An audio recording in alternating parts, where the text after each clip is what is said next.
And we were really, I think, the first of the Westerns, the more adult Westerns, as they called them.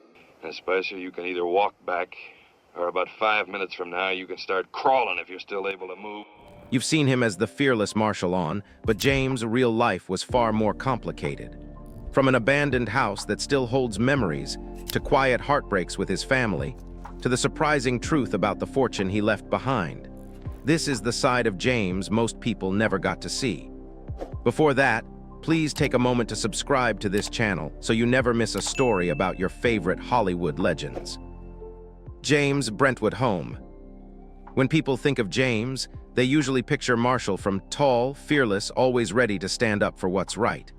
But behind that tough cowboy image was a man who couldn't have been more different. Off-screen, was quiet, almost shy, and spent most of his life trying to avoid the spotlight that came with fame. In interviews over the years, admitted he never chased stardom. "I was just happy to have a steady job," he once told the New York Times. Acting wasn't about the fame or the fortune for him. It was about doing good work and then going home to live a simple life, far away from flashing cameras and screaming fans. And that's exactly what he did. And nowhere was that more clear than in the home he chose to build his life in. Hidden away in Brentwood, Los Angeles, his house wasn't the kind of celebrity mansion you see splashed across magazines. It was a ranch-style home, low to the ground, surrounded by trees that offered shade and privacy.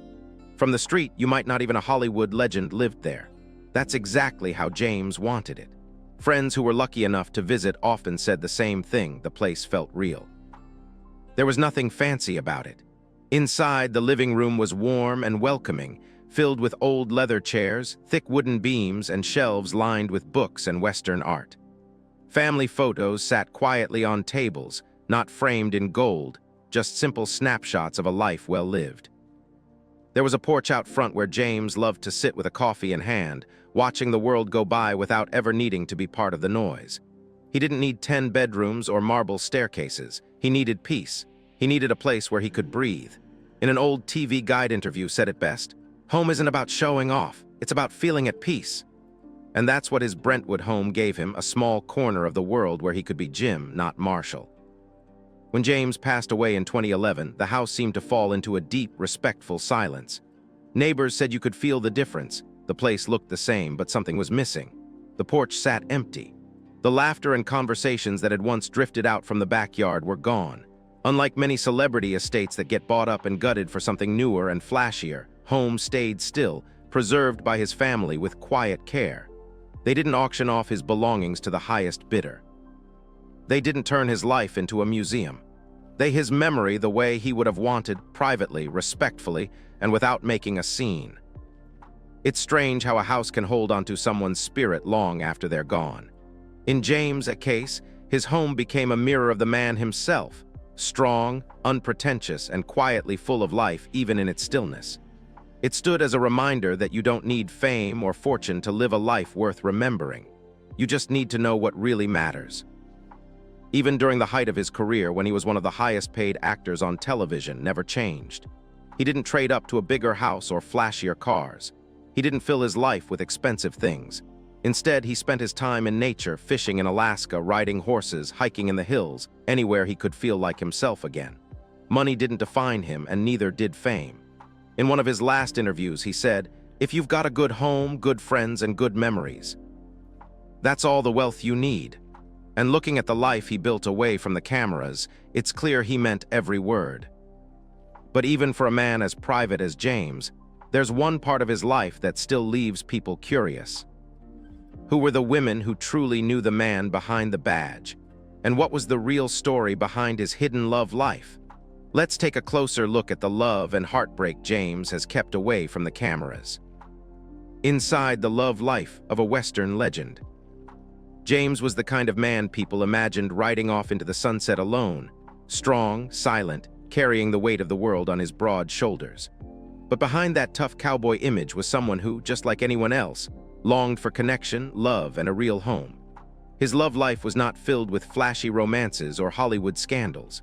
It was marked by deep bonds, heartbreaking losses, and a quiet search for peace that lasted nearly his entire life. In the early 1940s, long before made him a household name, James met Virginia Chapman. She wasn't a movie star or a socialite. She was an actress trying to find her way just like he was. They met while both were struggling to break into the entertainment business, and their connection was immediate. They married in 1948, long before James ever imagined what fame would look like. For a time, they seemed to be perfect partners, young, hopeful, ready to take on the world together. Virginia already had a son from a previous relationship, and James didn't hesitate when it came to stepping into the role of father. He legally adopted her boy, raising him as his own without ever making a distinction. Later, James and Virginia would have 2 more children together, Rolf and Jenny, building a family that seemed as solid as the life they were dreaming about. The early years of their marriage were filled with the struggles that so many young couples face. Money was tight, acting jobs were unpredictable, and they moved from place to place, chasing opportunities. In one of his rare interviews about his private life, once said, "We had nothing, but we had each other, and sometimes that was enough." It was a simple sentiment, but one that captured who he was at his core, loyal, committed, and always willing to fight for the people he loved. As began to rise in popularity in the mid-1950s, everything changed. Went from a working actor to a national star almost overnight. The long hours, the relentless attention, and the pressure of maintaining a public image started to chip away at the foundation of their marriage. Virginia, who had once shared his dreams, found herself struggling to adjust to being the wife of a television legend. She had given up her own acting career to support James and raise their children, and over time, that sacrifice began to weigh heavily. By the early 1960s, the cracks in their marriage were impossible to ignore. James and Virginia separated and eventually divorced in 1963. It was a painful, private heartbreak. Neither spoke much publicly about the reasons behind their split. True to his nature, kept the details close to his chest, only once hinting in an interview that, sometimes, love isn't enough when the world around you keeps pulling at you. The divorce marked a dark turn in Virginia's life. She struggled deeply after the separation, facing personal demons that she couldn't seem to outrun.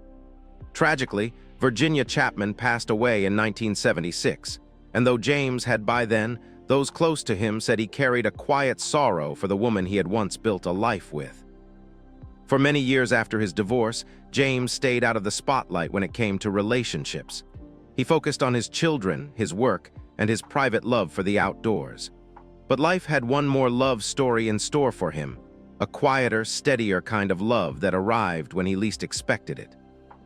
In the 1970s, while shopping at a clothing store, James met a woman who worked there and who, by all accounts, had no idea who he was. Their connection was instant, but unlike the whirlwind romances Hollywood loves to celebrate, James and took their time. They spent years getting to know each other, building a bond away from the public eye. In a rare interview years later, said, "He made you feel safe without even trying. He didn't need to be anyone else. He was just Jim." They married quietly with little fanfare and spent the rest of James' life together. Brought a calming, peaceful presence into James' world, something he had been searching for all along. Friends who knew them said that with James could finally just be himself. No expectations, no performances, just a man living a simple, content life with someone he trusted completely. Also had a son from a previous relationship, and once again, James embraced the role of a father figure without hesitation. Family, for James, was never about blood. It was about commitment, loyalty, and being there when it mattered most. Through all the fame, the struggles, and the private heartaches, love remained a steady, quiet thread through James' life. He didn't wear it loudly. He didn't flaunt it. He simply lived it in the way he treated the people he cared about and the life he chose to build around them. But even with his great love stories, there's still a deeper chapter that shaped who he was, the way he loved and lost as a father. Because when it comes to James, the real story isn't just about the man who captured the West. It's about the father who carried both pride and heartbreak in his heart, and what happened to the children he raised with such quiet devotion. Before that, please let us know where you're watching from in the comments, and don't forget to subscribe so you never miss a story about your Hollywood legends. Children of a cowboy star. James had 2 children with his first wife, Virginia Chapman, a son, Rolf, and a daughter, Jenny Lee. From the beginning, fatherhood was something took seriously. Even in the early years, when he was still struggling to make a name for himself, he made time for his kids. In one interview, he once said, "Success doesn't mean much if you can't share it with your family." Rolfe, James' son, grew up with a love for the outdoors, much like his father. But while James found his place on horseback under the hot sun of a Western set, Rolfe found his peace in the waves. By the time he was in his early 20s, Rolfe had become an incredible surfer, even winning the World Surfing Championship in 1970. It was a proud moment for James, who spoke warmly of his son's accomplishments. "He's a real champion," said in an interview, smiling in that shy way he always did when the conversation turned personal. But life, as it so often does, didn't stay easy. A terrible tragedy struck Rolfe not long after his peak surfing success. A devastating motorcycle accident left him seriously injured, sidelining his career and forcing him into a long, painful recovery. Though he eventually returned to a quieter life, the dreams he once chased were forever changed. Watching his son's life shift so dramatically weighed heavily on. Those close to him said he carried the pain silently, refusing to let it harden him, but never really letting it go either. Then came the heartbreak that no parent ever expects to face. In 1975, James' daughter, Jenny Lee, who had also pursued a brief acting career, tragically took her own life at the young age of 24. The news shattered James. Losing Jenny devastated him in a way no loss ever had before. For a man who had built a career standing tall against all odds, it was the one blow that made even the strongest cowboy falter. James never spoke much publicly about Jenny's death. True to who he was, he grieved quietly, holding his family closer than ever. In a rare moment years later, he touched briefly on the topic, saying, "Some pains you never speak out loud. You just carry them with you." Those who knew him best said that losing Jenny changed him. It softened his already gentle nature even further, made him even more protective of the people he loved. Through all of this, found unexpected strength in the family he built later in life with. When he married, he also embraced her son as his own. Though was not his biological child, James treated him no differently. Friends described their bond as real and deep, the kind of quiet, steady love that James believed in. He didn't make grand gestures or dramatic speeches. He showed up. He was there.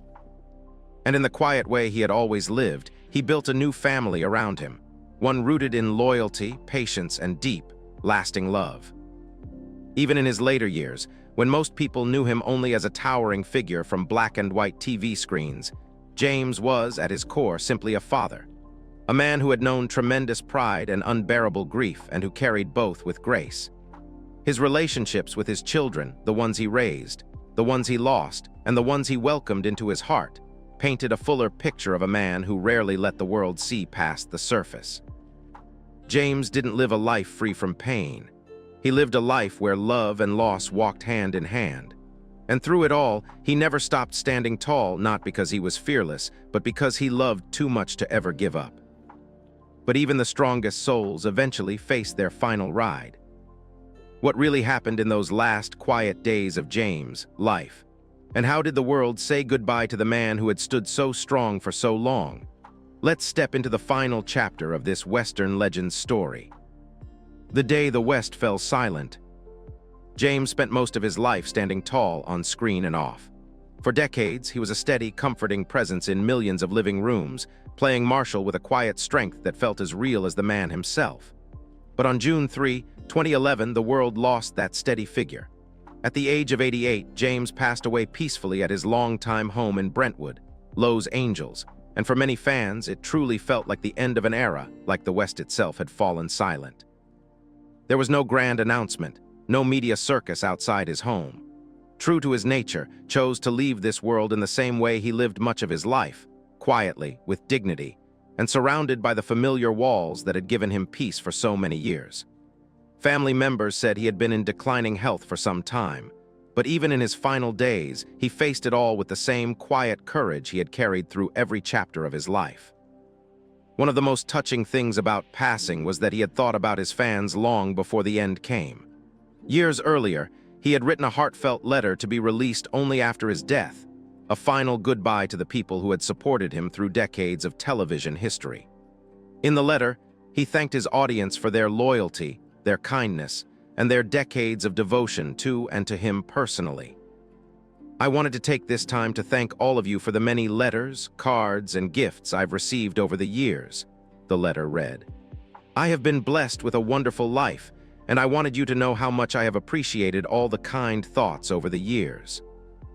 There was nothing flashy or dramatic about his words, no grand speeches, just a quiet, genuine thank you from a man who had never once taken his success for granted.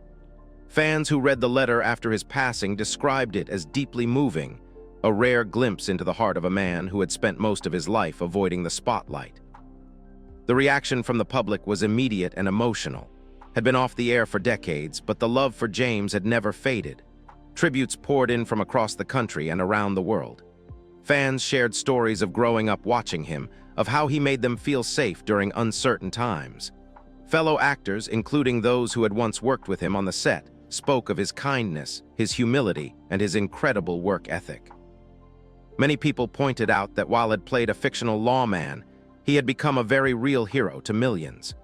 His calm, reassuring presence on screen had given generations of viewers a sense of stability and decency, something that felt increasingly rare as the world changed. The community in particular felt the loss deeply. Online forums, fan pages, and tribute groups lit up with messages of sorrow and gratitude. Younger fans who had discovered through reruns were just as moved as those who had watched it during its original run. It was clear that James wasn't just a TV star. He had become part of people's families, a familiar face they trusted, admired, and quietly loved. In the days after his death, his Brentwood home stood quietly under the California sun, just as it always had. The house, much like the man who had lived there for so many years, didn't scream for attention. It sat tucked away behind tall trees, silent and still, holding on to the memories of a life well lived. There were no flashing lights, no crowds gathering outside. Just a deep, almost sacred stillness, as if the house itself understood that something great had passed through it and was now gone. While the man was gone, the questions lingered. What happened to the fortune he built quietly over the years? And what became of the simple home where he spent his final days? Because even after death, the story of James and the legacy he left behind was far from over. Let's take a closer look at the quiet fortune of a Western giant and the home that still holds his memory. What James left behind. When James passed away in 2011, the world mourned the loss of a true Western legend. For over 2 decades, he had stood tall as martial law, a symbol of justice and quiet strength. Yet beyond the fame and larger-than-life image, lived a life so grounded, so simple, that it almost feels unreal compared to today's celebrity world. And when it came time to settle his affairs, it became clear that the man who once commanded millions on TV screens left behind something even more valuable. A legacy built on humility, quiet generosity, and a life lived far from the glitter of Hollywood. At the time of his death, James' estimated net worth was between $8 million and $10 million. For a man who spent 2 decades leading one of the most successful television shows of all time, some might say that figure seems surprisingly modest. After all, was, for a time, one of the highest-paid actors on television. He could have easily chased bigger deals, splashier roles, and endorsement opportunities, but that was never his style. Throughout his career, was known for turning down movie offers that didn't feel right. He refused to leave even when Hollywood came calling with flashier projects because he believed in loyalty to the show, to the character, and to the fans who had made him a household name. In an old interview with TV Guide, he explained, "I never had a burning ambition to be a movie star. I wanted steady work and a good life. That's what gave me." Steady work, a good life, and not much else in the way of extravagance. Despite his massive success, lived with surprising frugality. He didn't own a fleet of sports cars. He didn't bounce between massive estates around the world. Instead, he remained in his Brentwood home for decades, a comfortable ranch-style house that suited him perfectly. His spending reflected the man he truly was, simple, steady, and uninterested in impressing anyone. When it came to his money, made quiet, thoughtful choices. Much of his wealth was placed into private trusts designed to protect his family's future.